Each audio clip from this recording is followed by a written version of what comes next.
Attach one frame support ring to one base frame piece using a bolt, locking washer, and flat washer. Then lightly tighten them with the Allen wrench.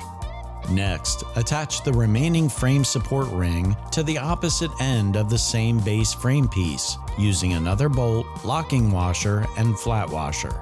Repeat this process for the remaining 3 base frame pieces.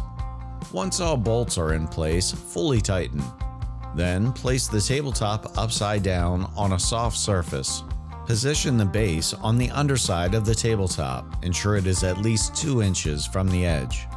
Use wood screws to secure the base and screw directly into the holes on the mounting plate.